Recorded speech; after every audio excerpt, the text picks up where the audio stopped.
everyone's favorite person, certainly Dane's favorite person, and that is Brie Larson, who has acknowledged that people just aren't a huge fan of her as Captain Marvel. I'm going to play this clip really fast. I think we should be fine pling this, so... Okay, this is my favorite celebrity interviewer, by the way, because he is just so useless at his job. How long will you play Captain Marvel for? I don't know. Does anyone want me to do it again? Don't be so modest. I don't know. I really don't know. I don't have the answer to that. Like, I love that he tried to save it by being like, don't be so modest. I can't tell if she's dejected or just being sarcastic and mean. I Both. think She's trying to put on a facade that she's unbothered by all the hate, but Oh, it she's doesn't actually burnt out from it. I And think she's I don't blame keeping her. it real. She knows that no one wants it, so she's Okay, like, Brie Larson simp. Don't you think that's what's happening? She's like, I don't know. Does anyone actually want it? Do you think she wants to go through that? Does she Ish care if again? anyone wants to see her as Captain Marvel anymore? Dude, would She's you- doing it again anyway. No, but like, would you like to be in a movie and everyone's like, you're the worst person at this? So this is like this person says, honest answer, Brie always came across as very smug and arrogant in her interviews when Captain Marvel came out. She thinks she's being witty, but it comes off as hostile. This looks to be another instance where she thinks she's being playful, but it isn't coming across this way. What I wrote for my notes here was like, there is a desperate need, maybe not in all of Hollywood or in all of the internet, but at least in these roles where they keep talking about how they're taking up the mantle of these characters and how much cultural relevance and importance these characters supposedly have. We are in dire need of actors who know how to be statesmen, who know how to understand that people aren't going to like it and grit your teeth and show grace even in the face of the fact that people are being rude. I do not believe that makes you less of a person. I don't think that you need to clap back to prove that you are who you are, that you're not bothered by it. I think that there is a desperate need for people to be a little bit magnanimous. I mean, I get the desire to do so. They're hurting you at your core. They're taking little jabs that hurt your ego. But how about this? You get this casting announcement a year out from the movie, right? And you push back the whole time. And you're a jerk back and forth with these people who are being a jerk to you. And then you turn in an average movie performance. has she played that dirty about it? Yes, she has. From the beginning. But here's Really? my point. Okay, so... I mean, I understand that, they need to have a little bit of what you call statesmanship in how they promote their movies. Follow this logic first. And how they respond to criticism. But you're also talking about actors who generally aren't good at hearing out criticism and No, but that's responding what I'm to saying. it well, They need to you learn know? how to do it. So my idea here is this. So you get this casting announcement. It's longer than a year. It's like a year and a half by the time the movie gets made and it comes out. And that whole time, these characters are the internet is pushing back on you and being mean, and you're pushing back on them and you're reciprocating. The movie comes out. You give an average performance. What do? They call it the worst thing they've ever seen. They call it terrible. What happens if at the beginning, it's a year and a half out, they cast you? You are nothing but polite and show grace and gratitude for the opportunity to portray that character the best way you know how, and you give an average performance. I guarantee you will get a hell of a lot more leeway from the fans if you do not hurl insults back at them. They're gonna be like, the script wasn't that good. She did the best with what she had. Yes. And I agree, by the way. I agree that she was freaking insufferable doing the interviews she originally had. But the original pushback wasn't even about this. It was about her speech at that award show where she says, I don't care what a 40-year-old white male has to say about A Wrinkle in Time. It wasn't made for him. You're not winning any people there. And she's still doing that with the clapback on Twitter, where she just posted a picture with the rest of the cast from the Marvels and captions it, "Trolls combust," because she thought that they all looked like really girl bossy in that photo. Here's the thing, wearing pantsuits and such. Here's the thing, like anyone cares. It's just delusional. This was her initial pushback, right? Which is well before Captain Marvel came out, where people were like, she needs to smile more in the trailer. And everyone knows there's nothing that pisses off a feminist more than telling them to smile. I mean, I'd understand if she didn't like that criticism because her character is not supposed to be a cheerful one, right? The sad fact is, this is where we get into the difference in men and women are different. We have evolved to have different expectations of how women behave and how men behave. And when you cast women into roles that are traditionally that of men, it's very hard for people to come to terms with the fact that they're trying. You have to look at that character the way you would look at a male character when we are not programmed to do that in the real world.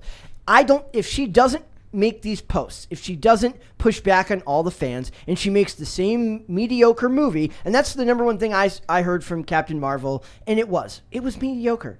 I don't remember. I literally, it went in and out. I remember nothing about it. I remember literally nothing about it. And to your point, to your argument, isn't that exactly what happened with Wonder Woman?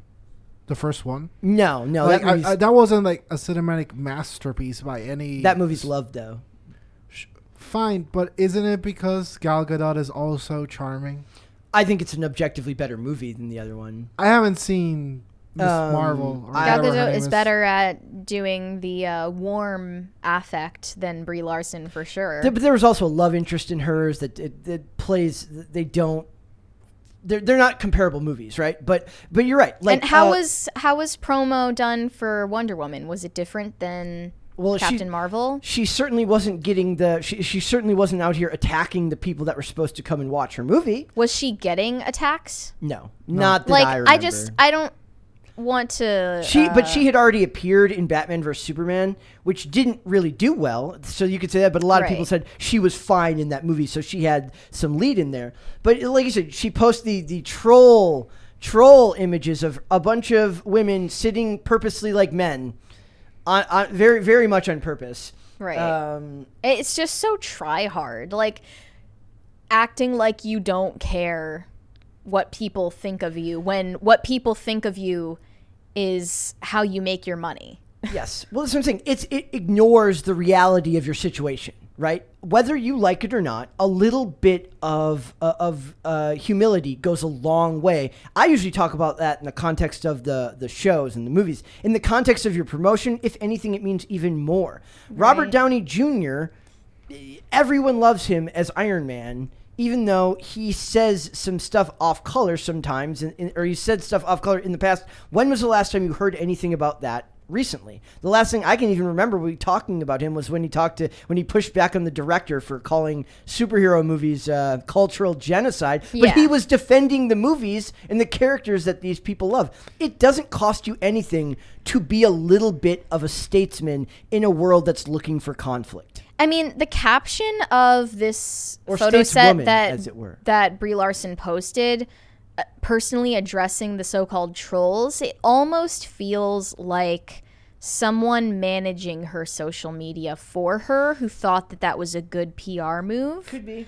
Which is a huge mistake. Well, then that's her own fault for keeping that person employed. Right. After the fact. It doesn't sound like something that came directly from Brie Larson. Like, if anything, if it bothers you that much to receive hate for that role, just get unplugged from for social media talk altogether. If you can't handle it. Keanu Reeves has made plenty of movies. Like I watched a YouTube breakdown of his stuff where it's literally like every other. It's like good movie, bad movie, good movie, bad movie, good. Like I always say, I literally believe it was that 2014 movie the one that me and somebody here watched where he gets basically sexually assaulted by two women. He gets taken advantage. Basically, two women force him into. Mm-hmm. I literally can't even talk about it on here. But it's not framed that way. It's like they literally seduce him to the point where he's got a picture of his wife in the background. The movie's awful. So it's not like Keanu Reeves has not made bad movies in the past, right? But you don't hear stories of him coming out whenever he makes a stinker saying, well, this is your fault because you don't understand the meaning behind this movie. Yeah. All racist trolls. Yes. The people that don't like this are all just bots and trolls. All you have to do. Not just bots and trolls, but uncultured swine. Yeah. I hate that Chris the most. Evans. The more that this movie either disturbed or bored you means that you just aren't artsy enough to get it. Chris Evans, when Lightyear came out, he's like, the goal should be to leave these people, even before the movie came out, and people haven't given people a chance to watch it yet, and you're turning people against you. Yeah, the goal of this animated children's movie, like what are you getting at? The level of self-aggrandizement, self-importance, and really of like moral superiority is kind of shocking sometimes. I have a question. Mary, what do you think was going to happen when you guys are Gen Z, right? Yeah. What's going to happen when you guys, I guess, like take over like the movie space? Do you guys think you'll be as woke as millennials? Like, do you think the movies are going to be about Latinxes doing sewing circles for LGBTQ? My premonition is that the Gen Z people who end up in the movie industry and in the entertainment sector as a whole, they're going to be just as ideologically poisoned as the older generations who are in charge of it right now, except like more nihilistic and absolutely. I think the only difference between like Gen Z and older generations in that respect is that Gen Z is more polarized and more nihilistic and like detached from reality. Like not even in a like a mentally ill way, but in like a I don't even know how to word it, like veering off from materialism and into Thank you. Going purely off of feeling and will. Like your desires and your will is completely what makes reality. So to go back to your original question, I don't think anything good is going to come of it. No. Like, I don't see a recovery on the way for the entertainment industry because Gen Z is going to have more positions of power in it. And even that is going to take so many decades to actually take place that you'll barely even notice it. You'll have millennials in all of this entertainment is no longer entertainment, it's corporate structure. So it's going to be millennials, it's going to be Gen X and millennials running those corporations for a long time. It's more slow moving than a monarchy. Yeah. If there's never a recovery, there will never be a recovery. Okay, so if there's never a recovery, how are they ever going to be profitable again? They will do it by sheer will. If there's going to be a recovery, that is going to mean more noticeable delineation between independent creations and corporations and entertainment. Do you know what I mean? Like corporate entertainment and independent entertainment, there's going to be a more noticeable bifurcation between those. That's what a recovery would look like if you can call it that. Until those independent creations become corporate down the line, and then everything gets reinfected again. It'll just take longer for that to happen. It's all cyclical. Yeah. So the other thing about it is like you have to divorce yourself from the idea that it's art at all. None of this is art. It's all it's art by committee. It's art by design. It's done through focus groups and a bunch of very expensive firms that tell them this is what they need to create. I just read an interview today with Bob Chapek, and the amount of words that he uses that aren't words at all. Well, just because it's soulless and corporate doesn't mean it's not art. It's just bad. My most recurring argument with Shane Cashman is that art is dead. That's my argument. I think art's been dead for a while. Art is we consume it, but it still exists. It's just the art we happen to pay attention to here is corporate. I mean, do you mean dead as in it just people stopped creating it at some point? If it's not fulfilling its purpose, it's as dead as it can be. If it's not leading to new ideas, to inspiration, thank you, to a new form of. Whoa. Okay. Gun going crazy. Go Burr, as they say. To a whole new form of thought and expression, and just like I feel like I'm talking like a loser art student right now, which I am. But if it's not serving original ideas, like it's dead. It's not. We're not watching art. You know, sure, there's costumes, there's Thank you. lights, there's effects. Dance, Dane, dance. You know, it's There you dead. go. While talking about art. If it does, sure, it can have costumes, lines, designers, directors, and what have you. But if ultimately everything is propaganda and it's transparent and it's the same thing over and over and over, then yeah, it's dead. Just a side note, I love how you say the word propaganda. Propaganda. I love it. Propaganda. Is that, I have the And Shane disagrees. yes, because I don't know. He sees a bunch of hipster bands that I'm not aware of. Well, that's what I'm saying. Like, there's still plenty of art out there. You just have to go out of your way to consume it.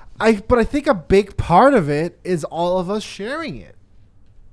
You know, like sure. It always gets the more people that share it, the more corrupted it gets as it becomes more profitable. Sure, there's 3 hipsters that get really excited with some blue-haired person pissing in a Campbell's can. Sure. You know, and they call it art. Was he? Excuse me? Did he come to the art installation we were at this weekend? Basically. But will we ever have a Sistine Chapel? You know what I'm saying? Again? Well, that's more a question about religion. But than religion aside, anything. is religion the It's only... not religion aside, though. Like, No, you but- wouldn't have had that had the church not Understood. supported that.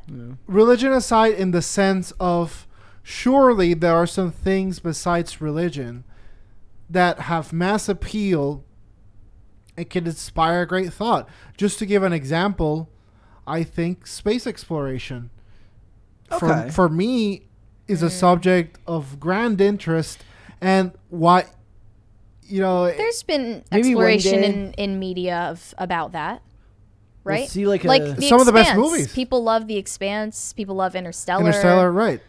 Don't forget The Martian and the highly underrated Armageddon. Things like that. Like, I would say. But if No. Interstellar would be made today, it would be, Interstellar wasn't that long ago. Yeah, it was it like was- 2015. I mean, dude, well, a lot has changed since then. But 2016, still. everyone knows it's the mark for like the Plus, new parallel dimension they were in. And if Interstellar would be made today, is like, it's been a while since African American women in wheelchairs have explored a new galaxy. Actually, I disagree with that because Christopher Nolan made it, and Christopher Nolan is given broad license to make movies the way he wants to without studio interference. So well, what's he doing now he's doing the Oppenheimer Yeah. biopic, which All looks right. really, really good. It's so. interesting. with legendary Giga Chad guy from Peaky Blinders? Cillian Murphy. That's Which I always get right on the show now, but when I type it on my phone or like read it out loud in my head as I'm typing it to someone, I say Cillian, even though that's not how you pronounce it. Because it's with a C instead of a K. Yeah. Thanks for watching this clip, guys. If you want to see full episodes or follow us on social media, links are in the description below. Bye. Bye.